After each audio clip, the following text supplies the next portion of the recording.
Well, hey there, friendships. Welcome back to Curtis' Corner. If you're new here, hi, I'm Curtis. This is my corner, and on today's Film Friday, we are going to review none other than the brand new Resident Evil Welcome to Raccoon City. So, if you are interested to hear my thoughts on this film and see if it's worth your time and money, then keep on watching.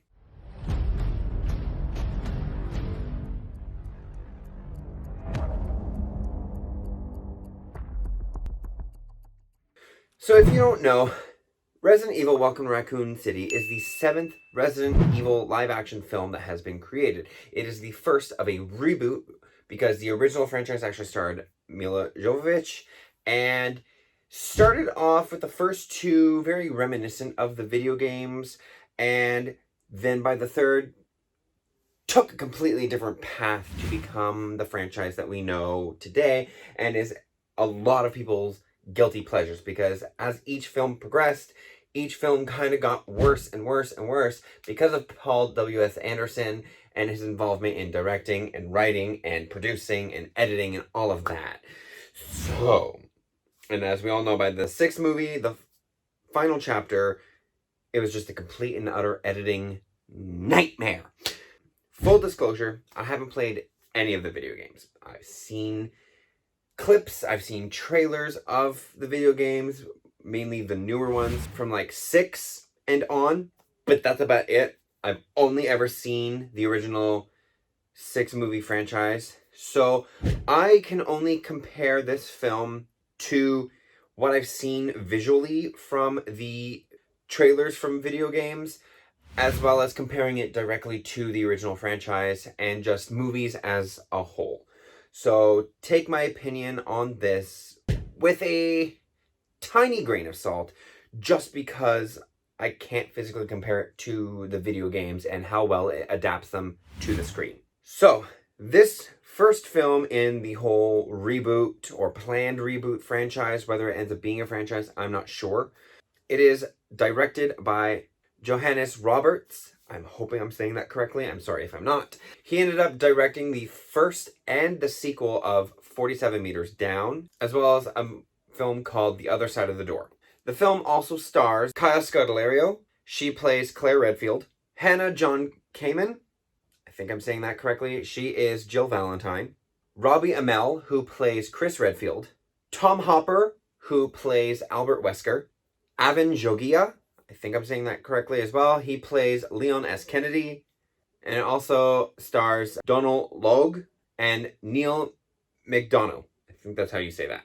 The film itself looked darker than the original franchise, which I was already signed up for. I was ready to go. And after seeing the film, I ended up having some thoughts about it, which I'm obviously going to tell you. But one thought that I had, which I had no idea that they were involved with. Apparently, I think executive producer was also Paul W.S. Anderson. Why are you still involved with this series?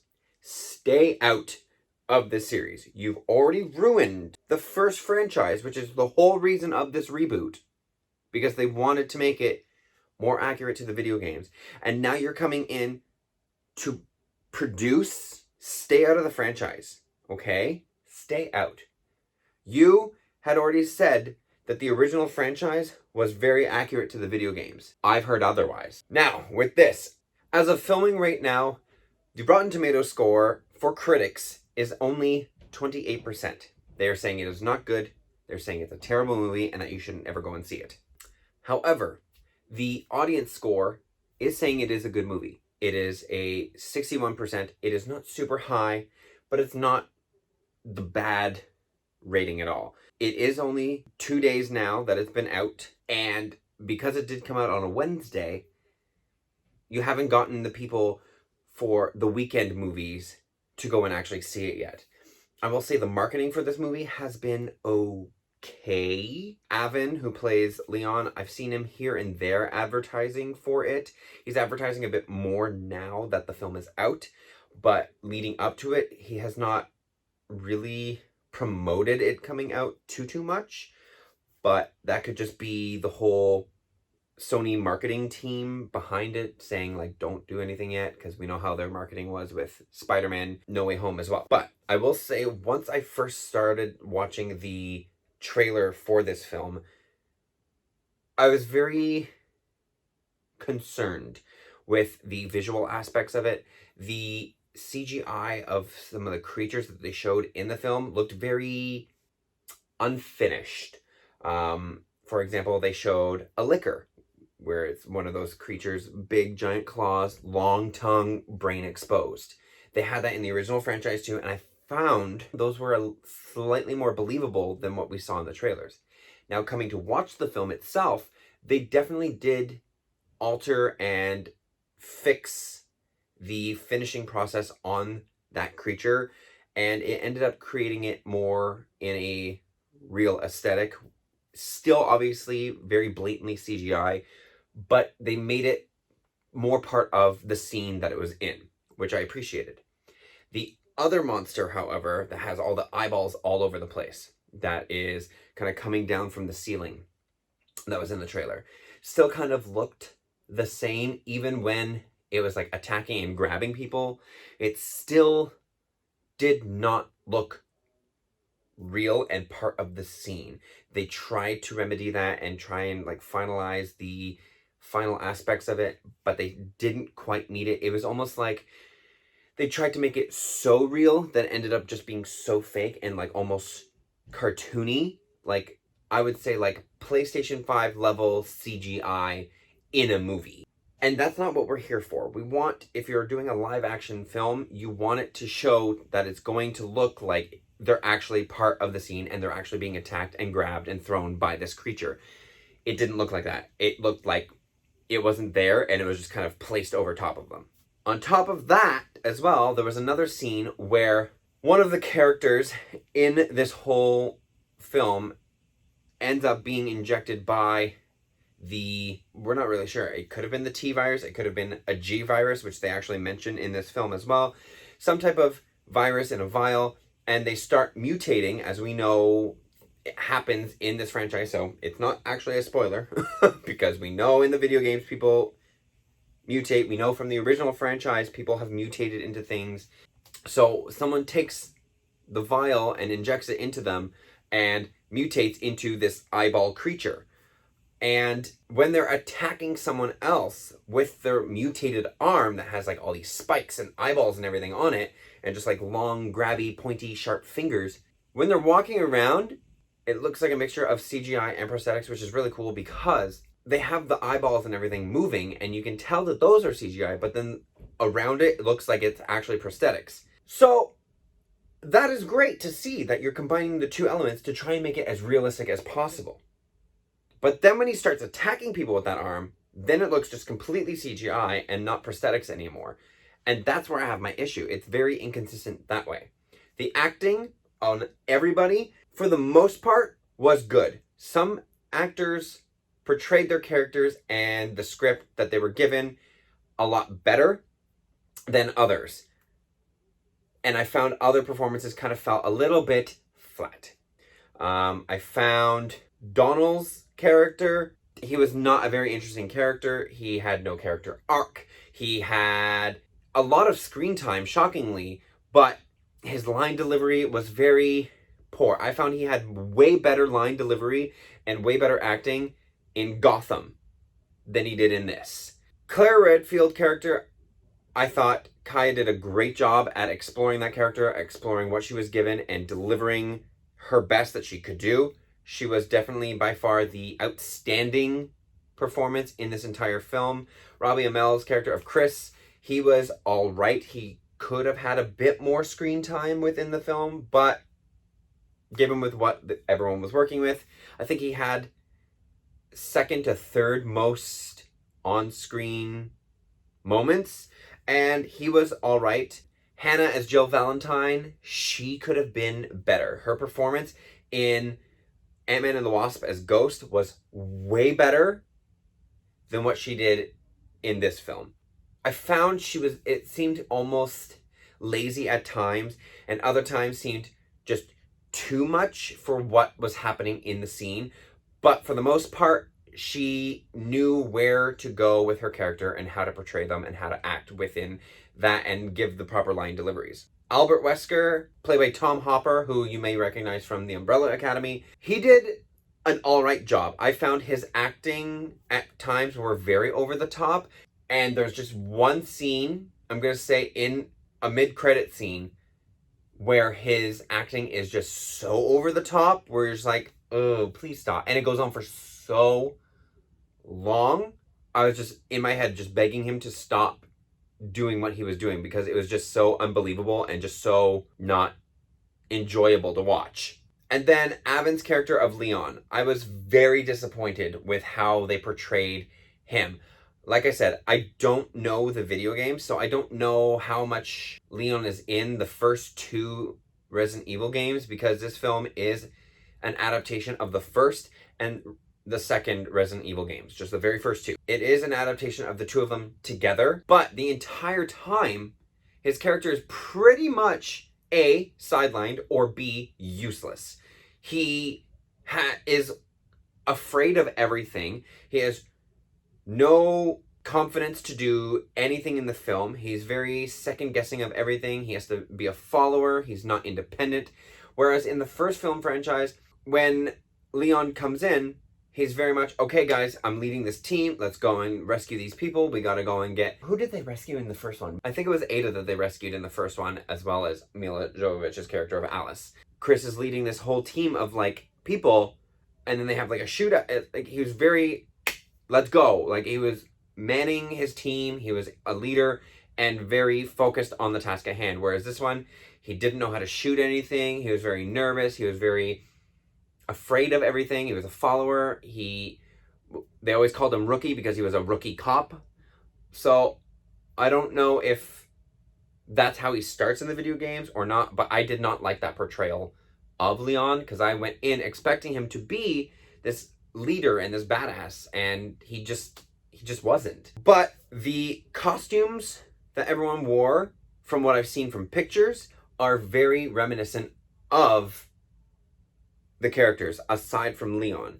Leon was just in a police uniform the entirety of the time. I believe he has just like a black jacket, and like I think he has like some armor on, but he's not in like an actual Raccoon Police Department outfit, unless he is in the very first two films.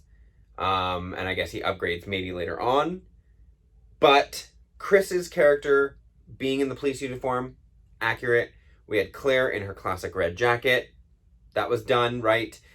Jill, the outfit that Jill is wearing in the film compared to the video games, they are different, but they are similar. Jill always wears a tank top. So does Jill in the film. She is wearing a tank top with some armor over top of it, just like a bulletproof vest. But that's about it. There's nothing fancy about it. It's not the classic purple that you end up seeing her in eventually. So they do change some things a bit here and there. Albert Wesker, I did not realize that he was part of the police force. I don't know if he actually is in the video games.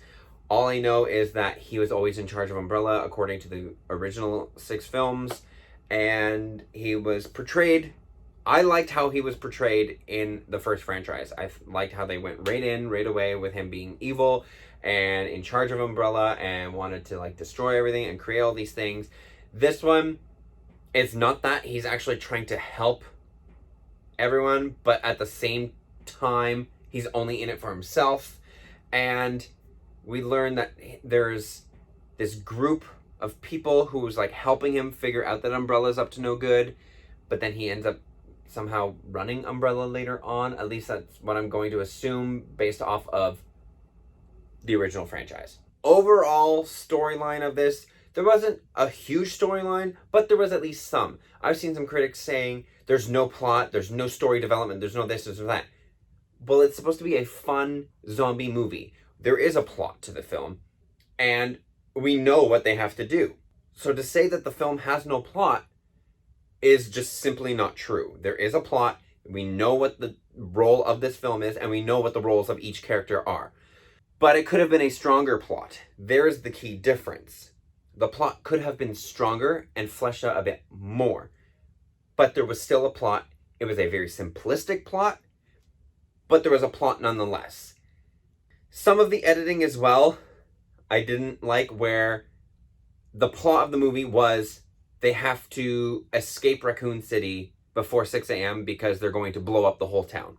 And the way that they show that and how they show the time running out is there's going to be times where a character is like, for example, Claire and Leon walk into a room to go and get some weapons. And as soon as they walk in the room and look at like the almost empty shelves, it just cuts to black and shows a random time in just white text and then goes on and continues on with the scene.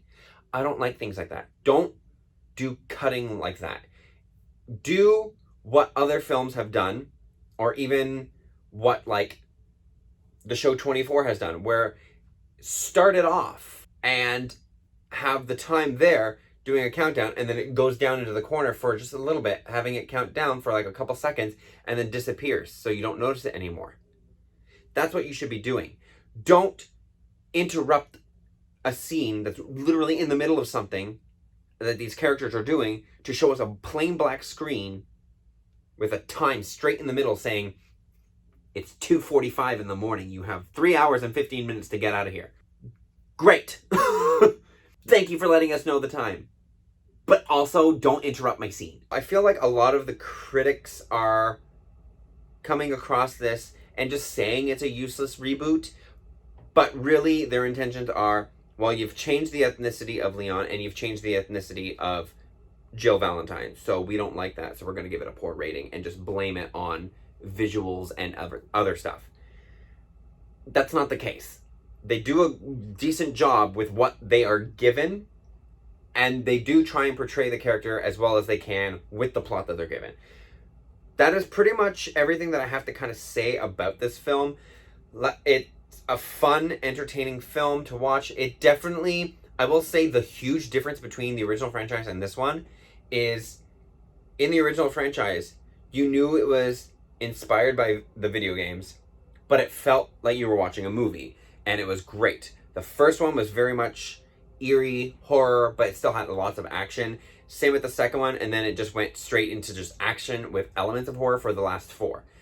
This one, what I liked that they did was they upped the suspense a lot. They upped the horror elements a lot. They made the zombies scary, and the atmosphere was just creepy and suspenseful and like just scary to be in. And that's what I liked about this one. You were nervous a lot of the time in this film, and that is what it's supposed to be. Plus, the cinematography of this whole film felt like you were in a video game, which I have never actually seen a film do that before.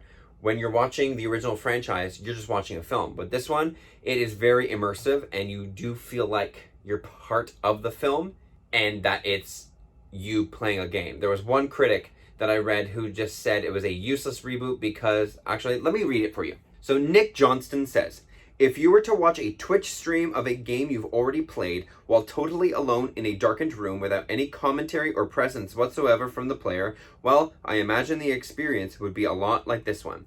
The whole point of this brand new film franchise that they're trying to do, this whole reboot, is the fact that it is supposed to be a true video game adaptation. That was the point of it. To try and give it a negative review and then say that it was just watching a video game on Twitch, someone playing a video game on Twitch, well, that's what they were going for. That's literally the job that they had to do to create it. It was made by people who like the video games, and they created this film, so it's like you're watching a video game play out in real life. That was the point. They understood the assignment. Was it properly executed to like the fullest extent? No, it had some hiccups. But what film doesn't? There's no film out there that is 100% perfect. But it was a fun and enjoyable ride to be on and a fun experience. So, with all of that being said, I'm going to give Resident Evil Welcome to Raccoon City a B. Like I said, not a whole lot of stuff that was wrong with it, but there could have been a lot more stuff that they could have added to make the film better. It is a fun time. If you enjoy feeling that nervous feeling of watching a horror movie, if you enjoy the video games, you probably are going to like it. If you enjoy horror just as a general person, you're going to like it a lot. It's a fun movie, and the small action sequences that they do have in this fit with the scene. There's no crazy rock music or like EDM music or whatever that was in the first one. In this, it is all suspenseful sounds and music, and it helped flow with the film. So hopefully you enjoyed my review. If you did, make sure you give it a like. Don't forget to subscribe to my channel because I put out weekly videos, and hit that notification bell, because if you don't, how else are you going to know when I post a video? You won't, so do it. I am now off to go and film a brand new review for some makeup, which will be out on Monday. But until then, goodbye, friendships.